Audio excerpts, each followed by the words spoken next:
በስመ አብ ወወልድ ወመንፈስ ቅዱስ አሐዱ አምላክ አሜን። የዘወትር ሰይፈ ሥላሴ አንድ አምላክ በሚሆን በአብ በወልድ በመንፈስ ቅዱስ ስም አምናለሁ እማጸናለሁ።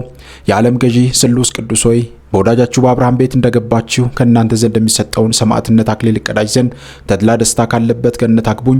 ኃጢአቴን በይቅርታ ቃል ደምስሳችሁ ነፍሴን ከሚቃወሙት አጋንንት አድኗት። አብ ወልድ መንፈስ ቅዱስ ሆይ በእውነት ስማችሁን እጠራ ዘንድ ከወደቅኩበት አንሱኝ። በቸርነታችሁም ከሩቅ ጥቀሱኝ። ከቀትር ጋኔን ከድንገተኛ መጋኛ ትጠብቁኝ ዘንድ እማጸናለሁ።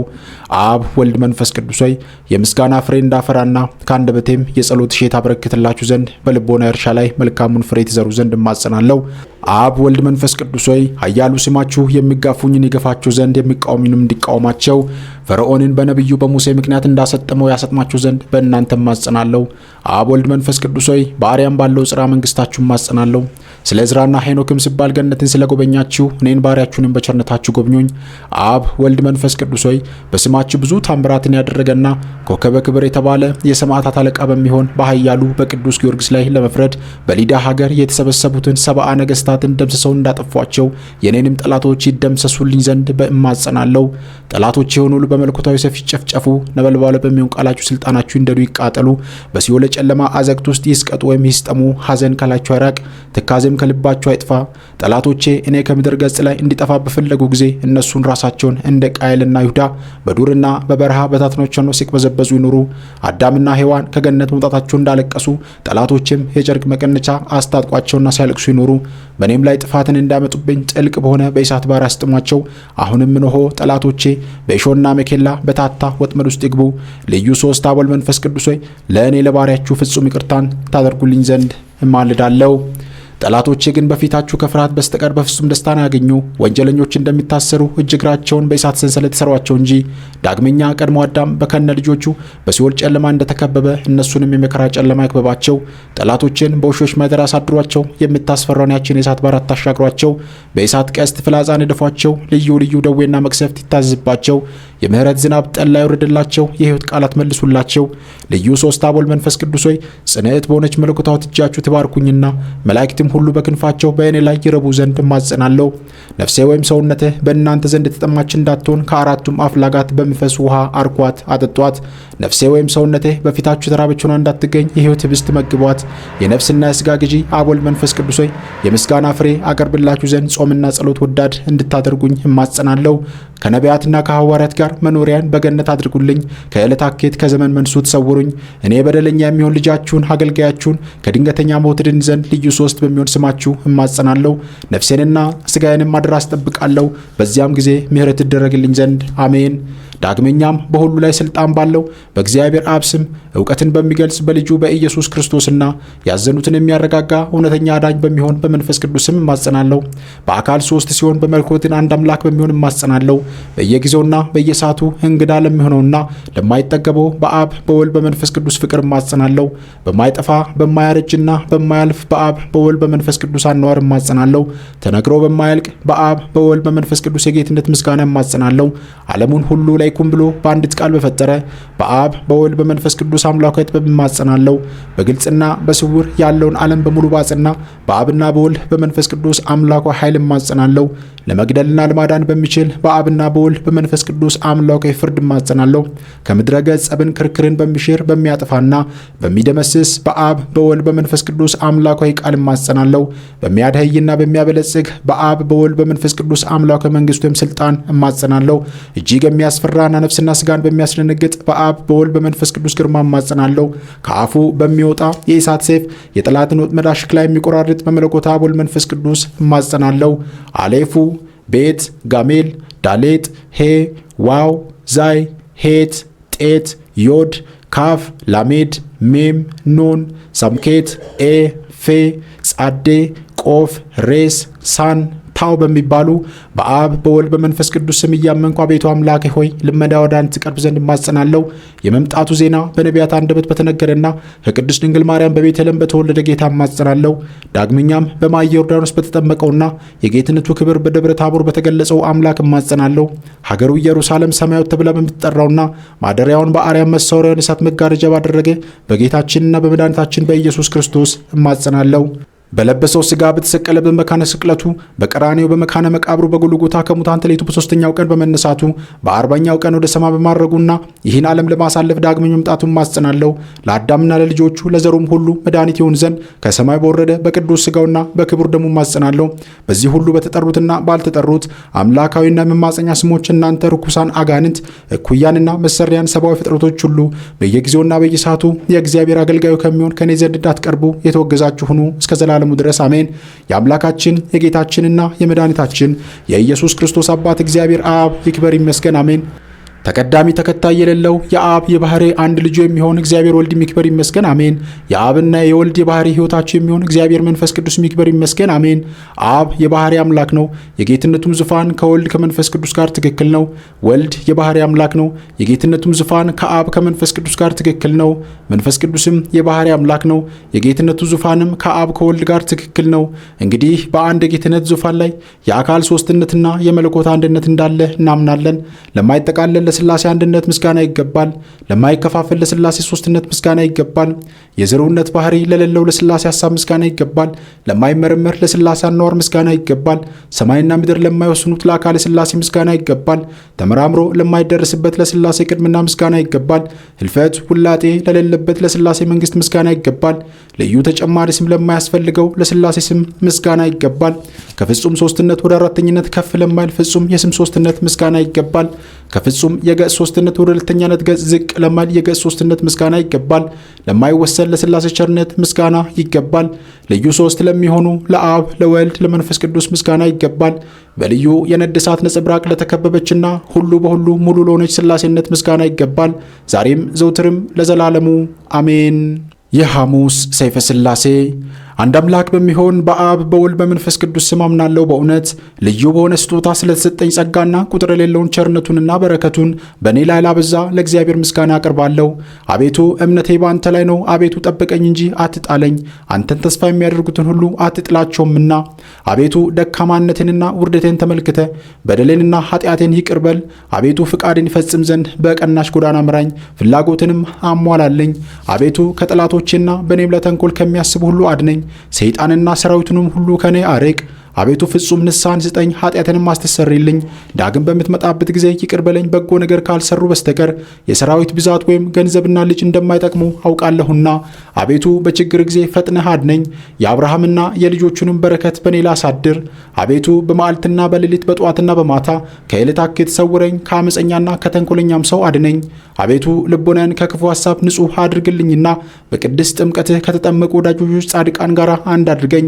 አቤቱ በእኔ ላይ ባመጣኸው ነገር ማለት ረሃብ ወይም ጥጋብ፣ ሕይወት ወይም ደዌ፣ ደስታ ወይም ሐዘን በመሳሰሉትም ሁሉ አንተን ፈጽሜ አመሰግናለሁ። አቤቱ ፈጣሪ እግዚአብሔር አብ ሆይ ፍትህን ከኔ አትመልስ፣ ቸርነትንም ከሌላ አታርቅ። አቤቱ አምላኬ ሆይ ከገሃነመ እሳት አድነኝ። አቤቱ ፍቃድህ በቅዱሳኖቹ ላይ እንደሆነ ሁሉ እናትና አባትን ይቅር ትላቸው ዘንድ ፍቃድ ይሁን። ሁሉ ይቻልሃልና ለጌትነትህ ፍጹም ምስጋና ይገባል ለዘላለሙ አሜን። አብ ወልድ መንፈስ ቅዱስ በፍጹም አካሉ ሶስት ሲሆን በባህሪው ግን አንድ አምላክ ነው። ሶስት የብርሃን አዕማድ በመጠን ወይም በባህሪ ግን አንድ ነው። ሶስት የመባረክት ብልጭታ፣ ሶስት ነጎድጓድ ነገር ግን በአንድ ድምፅ ግርማ የተጠቃለለ፣ ሶስት የእሳት ባህሪ ነገር ግን አንድ ብርሃን። አብ እሳት ነው፣ ወልድ እሳት ነው፣ መንፈስ ቅዱስ እሳት ነው። የሙቀት ባህሪያቸው ግን አንድ ነው። አብ ነድ ነው፣ ወልድ ነድ ነው፣ መንፈስ ቅዱስ ነድ ነው። የብርሃን ነጸብራቃቸው ግን አንድ ነው። አብ ፍህም ነው፣ ወልድ ፍህም ነው፣ መንፈስ ቅዱስም ፍህም ነው። የግለት ባህሪያቸው ግን አንድ ነው። አብ ነበልባል ነው፣ ወልድ ነበልባል ነው፣ መንፈስ ቅዱስ ነበልባል ነው። ብርሃናቸው ግን አንድ ነው፣ ለዘላለሙ ፈጽሞ የማይደርቅና የማይጎድል። የቸርነታቸው ባህርና የይቅርታቸው ምንጭ አንድ ነው። ገዥነታቸው ስልጣን አንድ የሆነ ሶስት ልዑላን ገዢዎች ናቸው።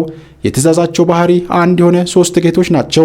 ሶስት ገጽ አንድ አመለካከት አንድ ባህሪ ናቸው። ሶስት አካል አንድ አምሳል ናቸው። ሶስት ነገስታት አንድ አገዛዝ ናቸው። ለመንግስታቸው የጊዜ ገደብ ወይም ፈረቃ የለውም።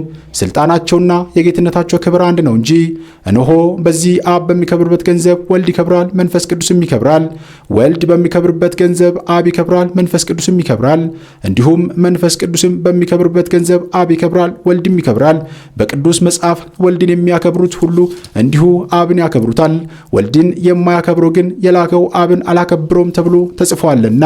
ሃይማኖት ከእግዚአብሔር አብ ዘንድ ትታሰባለች፣ በወልድ ትዘጋጃለች፣ በመንፈስ ቅዱስ ትፈጽማለች። በቅድስት ሥላሴ እምነት መሰረት ትጸናለች። የቅድስት ሥላሴ እምነት የሃይማኖት መጨረሻ ናት። እልህን የሥላሴን ሦስትነት የሚክድ የሥላሴን መዓት በላዩ ላይ ይወርድበታል። በሥላሴ ስም የሚያምን ግን ጽኑ የሥላሴን ተስፋ ያገኛል። የሥላሴ እምነት መግቢያ በር ወልድ ዋሕድ ብሎ ማመን ነው። በቅዱስ ወንጌል በወልድ ያመነ የዘላለም ሕይወት አለው ተብሎ እንደተጻፈ ወልድን ካደ አብን ወይም መንፈስ ቅዱስንም ካደ ማለት ነው። ለዓለሙ ሁሉ ሕይወት ይሆን ዘንድ አንድነቱ ከእሱ ሳይለይ አካላዊ ቃልን በላከ በአብ አምናለሁ። ከአባቱ አንደበት አጠገብ ሳይለይ ዓለሙን ሁሉ ለማዳን በተላከ በወልድም አምናለሁ።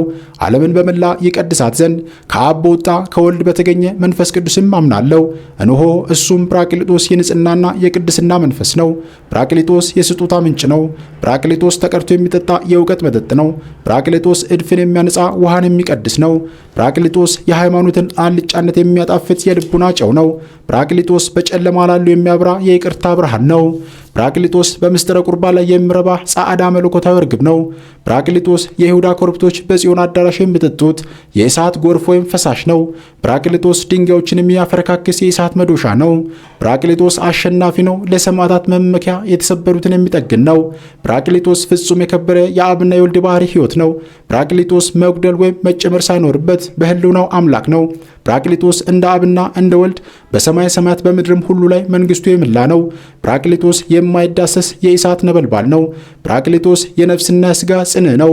ጰራቅሊጦስ የወርቅ ሐር ግምጃ የቅዱሳን የጌጣቸው ልብስ ነው።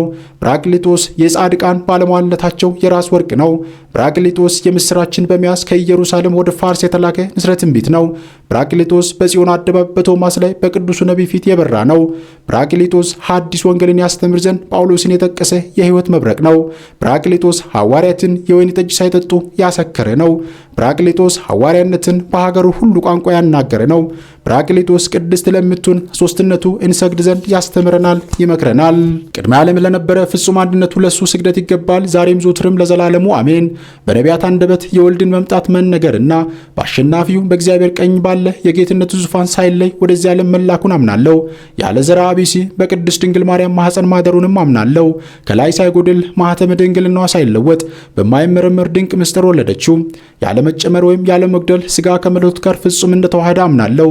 ከተሰወሩ የተሰወረ እሱ በሥጋ መገለጹን አምናለሁ። እሱ የቅዱሳን መገኛ ምንጭ ሲሆን እንደ ኃጥአን ጥምቀቱን በውሃ አደረገ። ይህ ሃይማኖት በፍጹም ልቦናዬ አምኜ በዮርዳኖስ ባህር በተገለጠው ሦስትነቱ አመልካለሁ። ቅዱስ ወንጌል እንደተናገረ እንዲህ ሲል ጌታ ኢየሱስ ክርስቶስም ከተጠመቀ በኋላ ከባህሩ ወጣ፣ ሰማይም ተከፈተ። በዚህን ጊዜ በነጭ ርግብ አምሳል መንፈስ ቅዱስ ወርዶ በራሱ ላይ ተቀመጠ። እነሆ አብ ስለ ልጁ እንዲህ ሲል መሰከረ፣ ይህ የሚወደው ልጄ ነው፣ ስለሆነም እሱ የሚነግራችሁን ሁሉ ስሙት አለ። እንግዲህ የዚህ ሥላሴን የማይከፈል የማይለ መለኮት እነሆ ተገለጸ። ሥላሴን አንድ ገጽ ነው የሚሉ እርጉም ሰባሊዮስ ልጆች ይፈሩ ይዋረዱ። ወልድ በደብረ ታቦር ተራራ ላይ መልኩ እንደተለወጠና ፊቱም እንደ መብረቅ ብርሃን ባበራ ጊዜ ዳግመኛም ይህ ሦስትነት ታወቀ፣ ተረዳ። እነሆ በሁለቱ መልእክተኞች ነቢያትና በሦስቱ ሰባኪያን ሐዋርያቶችን ፊት ልብስ አጣቢ እንደዚህ አድርጎ ሊያነጻው በማይቻል ሁኔታ ልብሱ እንደ መብረቅ ብልጭታ አንጸባርቋልና፣ በዚያም ጊዜ መንፈስ ቅዱስ በነጭ ርግብ አምሳል ወረደ። አብም የእውነት ምስክር በመሆን ሰዎች እስኪሰሙ ድረስ እሱ ወልድ አባት ሆይ ልጅህን አክብሮ ባለው ጊዜ እንደ ቀድሞ ልጁን አከበረው። ከዚህም በኋላ ቅድመ ዓለም ከኔ ዘንድ ባለ ክብር ዛሬም ክብርን ይመሰክራሉ የሚል ቃል ከደመና መጣ። በዚያም የነበሩ ወይም የቆሙ ሰዎች ሰምተው ነጎድጓድ ነው ተባባሉ። መልአክ ነው የተነጋገረው ያሉም አሉ። የሥላሴ አንድ አምላክ መሆን በዚህ ግብር ታወቀ፣ ተረዳ። የኦርቶዶክስ ሃይማኖት ሥርዓት በዚህ የሥላሴ አርአያ ተመሰረተ። ሥላሴ የክርስቲያን ጥንታዊ የሃይማኖታቸው ማረጋገጫ የብርሃን ማተም ነው። ሥላሴ ከዘመናት ከአዝማናት በፊት አሉ። ሥላሴ አዳምን በመፍጠራቸው ሦስትነታቸው ታወቀ። ሥላሴ የሰናዖርን ሰዎች ቋንቋ በመለያየታቸው ሦስትነታቸው ታወቀ። የሥላሴ ሦስትነትና አንድነት በአብርሃም ቤት ታወቀ። ሥላሴ ሦስትነታቸው በዮርዳኖስ ታወቀ። የሥላሴ ሦስትነት በታቦር ተራራ ላይ ታወቀ። በዚህች በቅድስት ሥላሴ እምነት ልዩ ሦስት የሚሆን እሱ የሸረቱን በሩን ይከፍትልኝ ዘንድ ኃጥእ የሚሆን እኔ እማጸናለሁ፣ ነፍስና ሥጋዬን ማደር አስጠብቃለሁ። ሥላሴ የሐዲስ ሥርዓት ዘመን ከመመስረቱ በፊት በብሉይ ዘመን ሕግ የታወቀ ነው። ስለዚህም ከነቢያት ወገን የፈጠረና ያጸናህም እሱ አብ ነው ሲሉ የተናገሩ አሉ። ስለ ወልድም ሕፃን ተወለደልን፣ ወልድም ለኩነተ ሥጋ ተሰጠልን በማለት የተናገሩ አሉ። ዳግመኛም ስለ መንፈስ ቅዱስም ቅዱስ መንፈስህ በጽድቅ ጎዳና ይምራኝ ሲሉ የተናገሩ አሉ። እነሆ ይህ የሥላሴ ስም ቅድመ ዓለም እንደነበረና እስከ ዘላለም የሚኖር መሆኑ ታወቀ፣ ተረዳ። የአብ ስም ከፀሐይ ፍጥረት በፊት የነበረ ነው። የወልድ ስም ከፀሐይ መገኘት በፊት የነበረ ነው። የመንፈስ ቅዱስ ስም ከፀሐይ ተፈጥሮ በፊት የነበረ ነው። ከፍጥረተ ፀሐይ በፊት ስሙ የነበረ ነው ተብሎ በነቢይ ተነግሯልና ይህ ግሩም የሆነ የሥላሴ ስም ለታመኑ የሕይወት መታወቂያ ማህተም ነው፣ ለዝንጎች ግን የጥፋታቸው ቁልፍ ነው። ይህ ግሩም የሆነ የሥላሴ ስም የሕሙማን መፈወሻ፣ የክፉዎች አጋንንት ማባረሪያ ነው። ይህ ግሩም የሆነ የሥላሴ ስም የአስማተኞችን ወይም የጠንቋዮችን ጥበብ የሚያጠፋና የሟርተኞችን መርዝ የሚያበርስ የሚያከሽፍ ነው። ይህ ግሩም የሆነ የሥላሴ ስም የበሽተኞች መድኃኒት፣ የሙታን ትንሣኤያቸው ነው። ይህ ግሩም የሆነ የሥላሴ ስም አሸናፊ የሆኑ የሰማዕታት የገድላቸው ሞገስ፣ የብሩካን ጻድቃን የጸሎታቸው የመልካም መዓዛ ሽታ ነው። ይህ ግሩም የሆነ የሥላሴ ስም የረከሱትን የሚቀድሳቸው የተዳደፉትንም የሚያነጻቸው ነው። ይህን ግሩም የሆነ የሥላሴን ስም እንደ መጎናጸፊያ እጎናጸፋለሁ፣ ከዕንቁ እንደተሠራ እንደ ራስ ወርቅ እቀዳጇለሁ። በዚህ ግሩም በሆነ በሥላሴ ስም እታመናለሁ፣ በማጎንበስም እሰግድለታለሁ። ለዚህ ግሩም አስፈሪና አስደንጋጭ ለሆነ የሥላሴ ስም በፊቱ ተንበርክኬ በደስታ እሰግዳለሁ። ቅዱሳን ካሉበት ያገባኝ ዘንድ በዚህ ግሩም በሚሆን በሥላሴ ስም እማጸናለሁ፣ ነፍስና ሥጋዬንም አማጽናለሁ። ይህችውም ለዘላለሙ የጽዮን ብርሃን የሚያበራባት ሰማያዊት አዳራሽ ነች። ይቅርታቸውና ሀብተ ረድኤታቸው በወዳጃቸው ላይ ይኑር ለዘላለሙ አሜን። የቅድስት ሥላሴ ተአምር ይቅርታቸውና ሀብተ ረድኤታቸው በወዳጃቸው ላይ ደርና ስሉስ ቅዱስ ያደረጉት የታምራታቸው ሥራ ይህ ነው። የሃይማኖትን ሕግ የደነገጉ 318 ሊቃነ ጳጳሳት ስለ ሃይማኖት ጉዳይ ከከሃዲው አርዮስ ጋር ክርክር በጀመሩ ጊዜ እነሆ ሥላሴ በአንድነት ክቡራን በሚሆኑ ሊቃውንቶች ስብሰባ መካከል ተገኙ፣ ተቀመጡ። ከዚህ በኋላ ከከሃዲው አርዮስ ለ318 ሊቃውንት ወልድ እኮን ቅድመ ዓለም ከአብና ከመንፈስ ቅዱስ ጋር አልነበረም አላቸው። 318ቱ ሊቃውንትም ሕግ ተላላፊውና ከሃዲው አርዮስ ሆይ ስለዚህ ነገር የምንሰጥን መልስ በጸጥታ አዳምጥ አሉት። ወልድስ ያለምንም ጉድለትና ልዩነት ከአብ ከመንፈስ ቅዱስ ጋር አንድ ነው።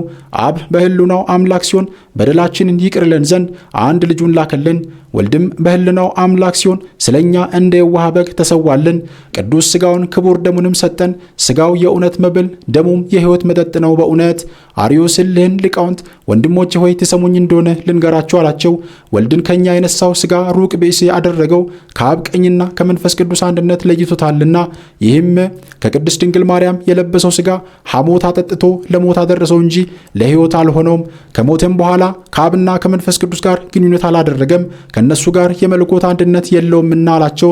318 ሊቃውንትም አንተ ከሃዲ ከልብህ አድምጥ፣ መጽሐፉ የተናገረውን እናመጣልሃለን ወይም እናስረዳሃለን። የሰውን ልጅ ሥጋውን ካልበላችሁ ደሙንም ካልጠጣችሁ የዘላለም ሕይወት የላችሁም። ዳግመኛም ሥጋዬ የእውነት መብል ደሜም የሕይወት መጠጥ ነው ብሏልና አሉት። አርዮስ 318ቱ ሊቃውንት ሥጋውንና ደሙን መቼ ነው የሰጣችሁ? ከመስቀሉ በፊት ነው ወይስ ከስቅለቱ በኋላ? ሥጋውንና ደሙን ሊሰጣችሁ የመጣ ከሆነስ በሱ ዙፋን ላይ ማን ተቀምጠ አላቸው።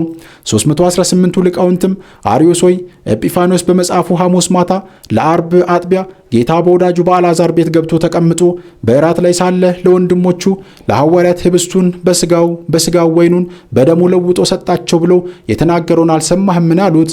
ቄርሎስም ይህን ህብስት የበላ ይህን ጽዋ የጠጣ የዘላለም ሕይወት አለው ብሎ ተናገረ። ነባበ መለኮት ጎርጎርዮስም ማርያም መለኮትን በማኅፀኗ ተሸከመችው፣ እሱም ሥጋ ለበሰ በማኅፀኗ ተወሰነ ብሏል አሉት። ይህም ሥጋ መለኮትን በመዋሃድ አባታችን አዳምን ያዳነ ነው። ዳግመኛም አዳምን ሳዊሮስ ይህ ሥጋ ከሞተ በኋላ ከሙታን ተለይቶ በመነሳት በክሩቤል ላይ በአባቱ ቀኝ ተቀመጠ፣ ከሱም አልተለየም ብሎ ተናገረ። በዚህን ጊዜ ጎስቋላው አርዮስ በመዘበት ወንድሞቼ ሆይ በቀናች ሃይማኖታችሁ አምኛለሁ አላቸው። ከዚህ በኋላ ሰለስቱ ምዕት ከአንተ እንተባበር ዘንድ ቅዱስ ቁርባን እንስራ ብለው እንደ አቤል መስዋዕት የሰመረ መስዋዕት አዘጋጁ። ይህ አርዮስ ከእነሱ ጋር ቅዳሴ ገባ። በቅዳሴውም ስነ ስርዓት ላይ ከእነሱ መካከል አንደኛው ሊቁ ዮሐንስ አፈወርቅ አንዱ አብ ቅዱስ ነው፣ አንዱ ወልድ ቅዱስ ነው፣ አንዱ መንፈስ ቅዱስም ቅዱስ ነው በማለት በታላቅ ቃል አሰምቶ አመሰገነ። ሌሎቹም መንፈስ ቅዱስን ላክልን ስሉ ተሰጥኦን መለሱ። በዚህ ጊዜ መንፈስ ቅዱስ ከሰማይ ወርዶ በመሠዊያው በቁርባኑ ላይ ተቀመጠ። መንፈስ ቅዱስም የአርዮስን ሕሊና በመረመረ ጊዜ የአርዮስ የሆዱን ዕቃውን ታወከ። ፈጥኖም ከቤተ መቅደስ ወጣና ወደ መጸዳጃ ክፍል ቦታ ሄደ። እየተቻኮለም ሲሄድ መንፈስ ቅዱስ በሕፃን አምሳል ቆሞ አገኘውና እንዲህ ሲል ጠየቀው፣ ሕፃኑ ልጅ ሆይ አንድ ሰው በአፉ አምኖ በልቡ ብክድ ምን ይሆናል አለው። ሕፃኑም መጽሐፉ አፉም ልብም በአንድነት ይመኑ ያለውን አልሰማህምን አለው። እንዲህም ሲባባሉ የአርዮስ አንጀቱ ወጣ። በዚህም ጊዜ ከሆዱ የወጣውን አንጀቱን ለመብላት ውሾች ይጣሉበት ጀመር። ከዚህ በኋላ ሰለስቱ ምዕት የሆነውን ሁሉ ሰምተው ወደሱ መጡ። በመጡም ጊዜ በመጸዳጃው ቦታ ወድቆ ሞቶ አገኙት። እሊያ ውሾችም ሆድ ዕቃውን ለመብላት በሚያገለባብጡበት ጊዜ ከልቡ ውስጥ ወልድ ፍጡር ነው የሚል ቃል ተገኘ። እኒህ ሥላሴ ያለመለየት በከበረ አንድነት ይህን ታላቅ ተአምር አደረጉ። የኒቅያም ሰዎች ይህን ተአምር አይተው አደነቁ። እስከ ዛሬም ድረስ ይህችን የቀናች የኦርቶዶክሳዊት ሃይማኖት እያስተማሩ ናቸው። ይቅርታቸውና ሀብተ ረድኤታቸው ከወዳጃቸው ከእኛ ጋር ለዘላለሙ ይኑር አሜን። ሰይፈ ሥላሴ የሐሙስ ተፈጸመ። ምስጋና ይገባል ለአብ ለወልድ ለመንፈስ ቅዱስ ዛሬም ዘውትርም ለዘላለሙ አሜን። አቡነ ዘበሰማያት እንበል። አባታችን ሆይ በሰማያት የምትኖር ስምህ ይቀደስ፣ መንግሥትህ ትምጣ፣ ፍቃድህ በሰማይ እንደሆነች እንዲሁ በምድር ላይ ትሁን። የዕለት እንጀራችንን ስጠን ዛሬ፣ በደላችንንም ይቅር በለን እኛም የበደሉንን ይቅር እንደምንል፣ አቤቱ ወደ ፈተና አታግባን ከክፉ ሁሉ አድነን እንጂ መንግሥት ያንተ ናትና ኃይል፣ ክብር፣ ምስጋናም ለዘላለሙ አሜን። እመቤታችን ቅድስት ድንግል ማርያም ሆይ በመልአኩ በቅዱስ ገብርኤል ሰላምታ ሰላም እንልሻለን። በሐሳብሽ ድንግል ነሽ፣ በሥጋሽም ድንግል ነሽ። የአሸናፊ እግዚአብሔር እናት ሆይ ሰላምታ ላንቺ ይገባሻል። ከሴቶች ሁሉ ተለይተሽ አንቺ የተባረክሽ ነሽ፣ የማኅፀንሽም ፍሬ ብሩክ ነው። ጸጋን የተመላሽ ቅድስት ሆይ ደስ ይበልሽ፣ ልዑል እግዚአብሔር ካንቺ ጋር ነውና ከተወደደው ልጅሽ ከጌታችን ከመድኃኒታችን ከኢየሱስ ክርስቶስ ዘንድ ይቅርታና ምሕረትን ለምኝልን ኃጢአታችንን ያስተሰርይልን ዘንድ ለዘላለሙ አሜን። ይቆየን።